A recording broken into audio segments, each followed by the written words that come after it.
पवार साहब के घर पर जो लोग गए थे वो खुद को अपने आप को अगर एसटी कर्मचारी मानते हैं तो मैं मानता हूँ ये आंदोलन नहीं था, ये कोई साजिश थी और उस साजिश के पीछे सूत्रधार कौन है राजनीति, उसका रहस्य भी जल्दी सामने आ जाएगा। एक तो पवार साहब का ये एसटी का जो स्ट्राइक है उससे कोई संबंध नहीं है। सरकार ने नेताओं से बातचीत कर ली और न्याय लेने को इस बारे में एक दिशा दी। सभी मांगे लगभग उनके सरकार मान चुकी है। फिर भी महाराष्ट्र का राजनीतिक और सामाजिक माहौल खराब करने की कोशिश कोई कर रहा है, कोई सूत्रधार है, कोई कारस्थान कर रहा है, तो मुझे लगता है सरकार उनसे भी निपट लेगी। शरद पवार साहब सिर्फ महाराष्ट्र के नहीं तो देश के एक बहुत ही मान्यवर नेता है। उनके साथ उनके घर पर जाकर इस प्रकार से व्यवहार करना ये हमारी संस्कृति और संस्कार नहीं है। लेकिन कुछ लोग अचानक से नेता बनकर उभर आए हैं,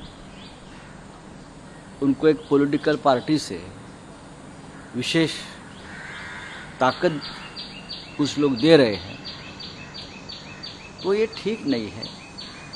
राजनीति में उलटफेर होते हैं तो आपके भी घर है और आप भी शीशे के घर में रहते हो, ये ध्यान में रखिए।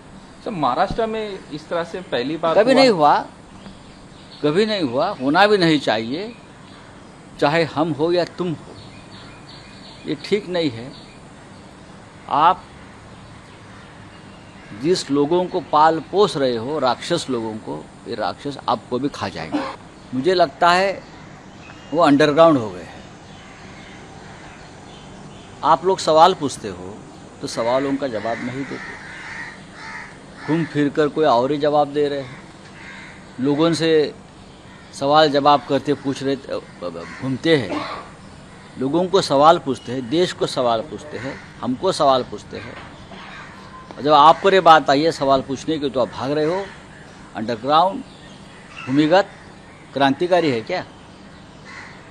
देश के साथ धोखा करने वाले व्यक्ति को पुलिस ने घर में जाकर अरेस्ट करने चाहिए। लेकिन ये कानून का राज है, इसलिए मैं कहूँगा कानून अपना काम करेगा। मुझे जानकारी मिली है कि पुलिस ने उनको समन्स भेजा है कि आप आपका स्टेटमेंट दर्ज करिए। तो मुझे किसी ने जानकारी दी कि बाप बेटे एंटीसिपेटरी बेल के लिए गए। एंटीसिपेटरी बेल के लिए तो चोर जाते हैं, डकैत जाते हैं हमेशा, लेकिन देशद्रोही भी जाने लगे एंटीसिपेटरी बेल के लिए, तो ये आश्चर्य की बात है। ठीक है, आप जाइए, लेकिन जनता आपको माफ़ नहीं करेगी।